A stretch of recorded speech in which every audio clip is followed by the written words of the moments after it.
7वें दिन सुबह जंगल बिल्कुल शांत था। इतनी अजीब खामोशी कि पत्तों की आवाज भी सुनाई नहीं दे रही थी। दो लड़कियां जमीन पर बैठी थीं, घुटनों को सीने से लगाए हुए, आंखें सामने खड़े उस लड़के पर टिकी हुई। उसके हाथ में टूटी हुई चाकू थी जिस पर हल्की सी लाल परछाई दिख रही थी। उसने कुछ नहीं कहा, बस गहरी सांस ली और नजर जंगल की तरफ घुमा दी। उसी पल दोनों लड़कियों को समझ आ गया, अब जो होने वाला है वो कोई कहानी नहीं, कोई चेतावनी नहीं, बल्कि एक ऐसा सच है जिसे वे जिंदगी भर भूल नहीं पाएंगी। सिर्फ 7 दिन पहले सब कुछ बिल्कुल अलग था। शहर की आवाजें, हंसी मजाक और ये भरोसा कि ये ट्रिप उन्हें रोजमर्रा की जिंदगी से थोड़ी राहत देगी। अलेक्सिस और सेलेना कॉलेज की सबसे अच्छी दोस्त थीं। दोनों को नेचर से प्यार था, एडवेंचर से भी। उनके साथ था एरिक, कम बोलने वाला लेकिन भरोसेमंद। प्लान सिंपल था, 3 दिन का जंगल ट्रैक, तस्वीरें, वीडियो और वापस लौट आना। किसी ने नहीं सोचा था कि ये जंगल उन्हें वापस जाने से मना कर देगा। पहले दिन जंगल खूबसूरत लगा, ऊंचे पेड़, हल्की धूप और मिट्टी की खुशबू। अलेक्सिस बार बार रास्ते के निशान देख रही थी ताकि लौटते समय कोई परेशानी ना हो। सेलेना हर चीज की तस्वीरें ले रही थी। एरिक आगे चल रहा था, शांत और कॉन्फिडेंट, जैसे उसे सब कुछ कंट्रोल में होने का भरोसा हो। शाम तक सब कुछ नॉर्मल था। रात को आग जलाई गई, बातें हुई और जंगल की आवाजें पहली बार डरावनी नहीं बल्कि रोमांचक लगी। दूसरे दिन रास्ता थोड़ा बदल गया। जीपीएस कभी काम करता, कभी बंद हो जाता। एरिक ने कहा कि जंगल में ऐसा होना आम बात है। अलेक्सिस को थोड़ा अजीब लगा लेकिन उसने कुछ नहीं कहा। सेलेना को पहली बार महसूस हुआ कि जंगल सिर्फ पेड़ों का समूह नहीं है, वो उन्हें देख रहा है। रात को उसे नींद नहीं आई। उसे लगा जैसे कोई उनके टेंट के आसपास चल रहा हो। जब उसने एरिक को बताया, उसने कहा कि डर दिमाग के साथ खेल करता है। तीसरे दिन उन्हें एहसास हुआ कि वे रास्ता भटक चुके हैं। हर दिशा एक जैसी दिख रही थी, न कोई क्लियर ट्रेल, न कोई सिग्नल। फोन की बैटरी गिरने लगी थी। अलेक्सिस ने खुद को संभालते हुए कहा कि पैनिक करने से कुछ नहीं होगा, लेकिन अंदर ही अंदर उसे लगने लगा था कि ये जंगल उनके साथ कोई खेल खेल रहा है। सेलेना की हंसी गायब हो चुकी थी। वो बार बार पूछ रही थी कि क्या वे बाहर निकल पाएंगे। चौथे दिन खाना कम होने लगा, पानी भी सीमित था। गर्मी, थकान और भूख ने सबको चिड़चिड़ा बना दिया। एरिक पहले से ज्यादा चुप रहने लगा। वो जंगल की तरफ देर तक देखता रहता, जैसे कुछ सोच रहा हो। एलेक्सिस ने नोटिस किया कि उसकी आंखों में अब कॉन्फिडेंस कम और कुछ और ज्यादा था, कुछ ठंडा, कुछ अजनबी। उसी रात सेलेना ने सपना देखा कि वे जंगल से निकल गए हैं, लेकिन जब उसकी आंख खुली तो चारों तरफ वही घना अंधेरा था। 5वें दिन उन्हें एक पुरानी टूटी हुई झोपड़ी मिली। अंदर सब कुछ अस्त व्यस्त था।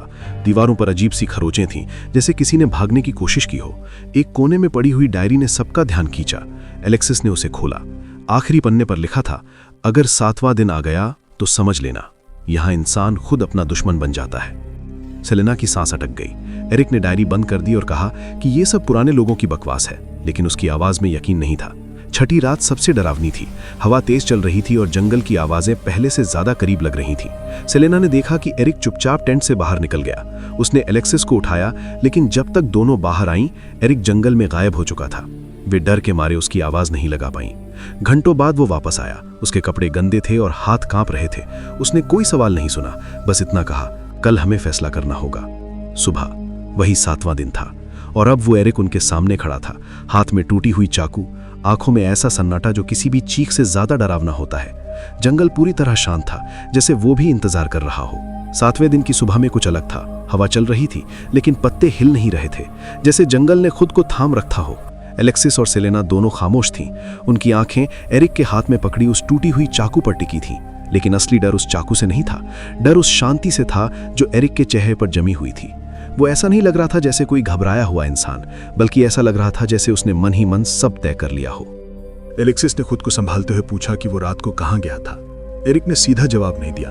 उसने बस कहा कि जंगल उतना खाली नहीं है जितना दिखता है। सेलेना को यह सुनकर ठंड लग गई। उसे याद आया कि छठी रात उसे भी लगा था कि कोई दूर से उन्हें देख रहा है, लेकिन उसने कभी सोचा नहीं था कि वो कोई जंगल नहीं बल्कि हालात हो सकते हैं।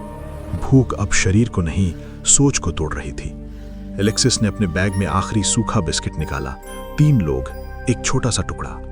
उसने उसे बराबर बांटने की कोशिश की, लेकिन किसी का मन खाने को नहीं था। सेलेना की हालत सबसे खराब थी। उसके होंठ सूख चुके थे और आंखों में लगातार पानी भरा हुआ था। एरिक ने बिस्किट हाथ में लिया, कुछ देर देखा, फिर वापस रख दिया। इससे कुछ नहीं बदलेगा, उसने कहा। उस एक वाक्य ने एलेक्सिस को अंदर तक हिला दिया। दिन चढ़ने के साथ गर्मी बढ़ी, लेकिन जंगल की छाया उसे और भारी बना रही थी। वे तीनों झोपड़ी के पास ही बैठे रहे। कोई आगे बढ़ने की हिम्मत नहीं कर पा रहा था। सेलिना ने अचानक कहा कि उसे लग रहा है जैसे झोपड़ी के अंदर कोई है।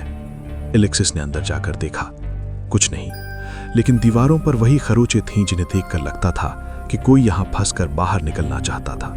सेलिना ने फुसफुसा कर कहा कि शायद वे पहले नहीं थे और आखिरी भी नहीं होंगे। एरिक धीरे धीरे बोलने लगा। उसने बताया कि रात को वो और अंदर तक गया था। वहां उसे पुराना कैंप मिला, टूटा हुआ, जला हुआ, और पास में कुछ हड्डियां। बहुत ज्यादा नहीं, बस इतनी कि समझ आ जाए कि कोई यहां ज्यादा दिन नहीं टिक पाया। उसने ये भी कहा कि जंगल में रास्ते तब खुलते हैं जब कोई पीछे छूट जाता है। ये सुनते ही एलेक्सिस ने गुस्से में कहा कि वो क्या कहना चाहता है। एरिक ने उसकी तरफ देखा और पहली बार उसकी आवाज थोड़ी कांपी। मैं कुछ नहीं कहना चाहता, उसने कहा। मैं बस बता रहा हूं कि यहां क्या होता है। सेलिना अब खुद को रोक नहीं पाई। वो रोने लगी। उसे लग रहा था कि वे किसी गलत कहानी का हिस्सा बन गए हैं। उसने कहा कि वो घर जाना चाहती है, उसे ये सब नहीं चाहिए।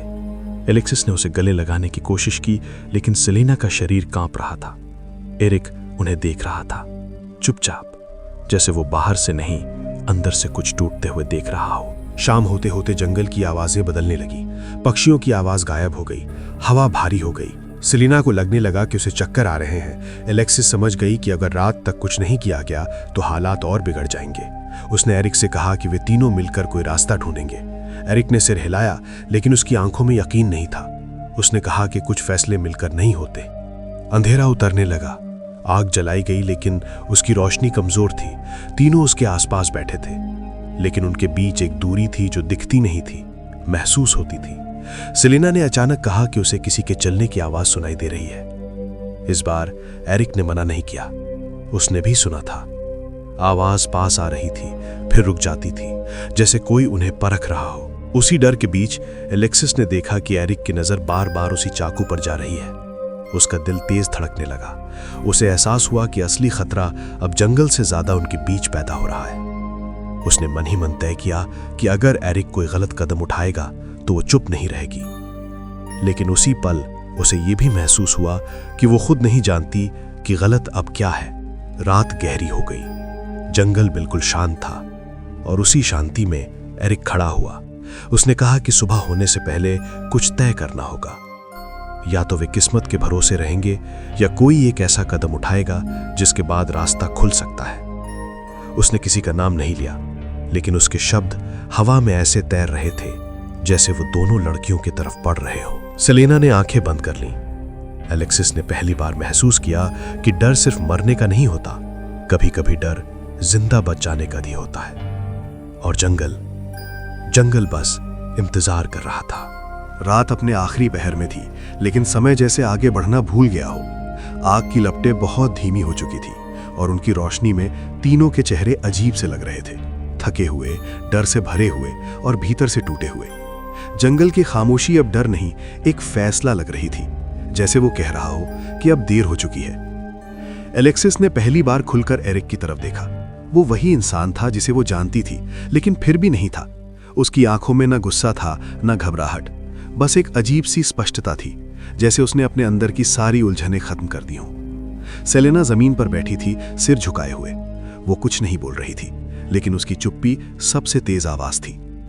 एरिक ने बहुत धीरे कहा कि उसने रात को जंगल के अंदर एक रास्ता देखा था, एक पतली सी पगडंडी जो कुछ देर के लिए साफ दिखी और फिर गायब हो गई। उसने कहा कि यह जंगल तभी रास्ता दिखाता है जब कोई पीछे छूटने वाला हो। एलेक्सिस ने तुरंत मना किया। उसने कहा कि यह सब दिमाग का खेल है, डर की वजह से बनाई गई कहानियां हैं। लेकिन शब्दों के पीछे छुपा डर उसकी आवाज में साफ था। सेलिना ने अचानक सिर उठाया। उसकी आंखें लाल थीं, लेकिन उनमें अब आंसू नहीं थे। उसने पूछा कि अगर यह सच नहीं हुआ तो क्या होगा। एरिक ने जवाब नहीं दिया, और वही जवाब सबसे डरावना था।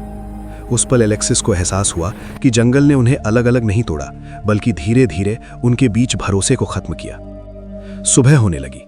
आसमान हल्का सा नीला हुआ, और उसी के साथ जंगल की परछाइयां और गहरी लगने लगी। एरिक खड़ा हुआ। उसने कहा कि वो अकेले आगे जाकर उस पगडंडी को फिर से ढूंढेगा। अगर रास्ता मिला तो वो लौट आएगा, अगर नहीं तो शायद लौटने की जरूरत ही नहीं पड़ेगी। सेलिना ने उसका नाम लिया, लेकिन बहुत धीमी आवाज में, जैसे वो जानती हो कि आवाज देने से कुछ नहीं बदलेगा। एरिक जंगल के अंदर चला गया। कदमों की आवाज कुछ देर तक सुनाई दी, फिर कुछ नहीं। समय बीतता रहा। अलेक्सिस और सेलेना वहीं बैठी रहीं। हर मिनट 1 घंटे जैसा लग रहा था। डार अब चिल्ला नहीं रहा था, वो अंदर बैठ गया था। सेलेना ने फुसफुसाकर कहा कि अगर एरिक वापस नहीं आया तो इसका मतलब क्या होगा।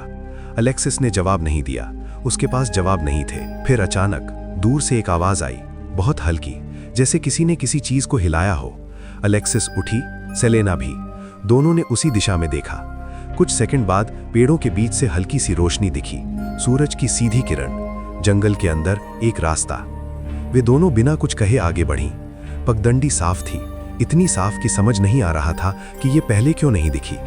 उन्होंने पीछे मुड़कर देखा, एरिक कहीं नहीं था, न उसकी आवाज न उसके कदमों के निशान, बस वही चाकू जमीन पर पड़ा था। वे चलती रहीं। घंटे बीते, जंगल धीरे धीरे हल्का होने लगा, पेड़ों की घनता कम हुई और फिर सड़क, लोग, आवाजें, जिंदगी। बचाव दल ने सवाल पूछे। उन्होंने बताया कि 3 लोग गए थे, 2 लौटे। एरिक का नाम रिपोर्ट में लापता लिखा गया। किसी ने ये नहीं पूछा कि वो क्यों नहीं लौटा, और अगर पूछा भी तो जवाब अधूरा था। समय बीत गया। अलेक्सिस शहर लौट आई।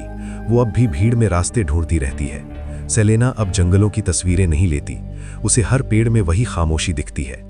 और रात को जब सब सो जाते हैं, दोनों को एक ही बात परेशान करती है, क्या जंगल ने रास्ता दिखाया या किसी ने रास्ता बनने दिया।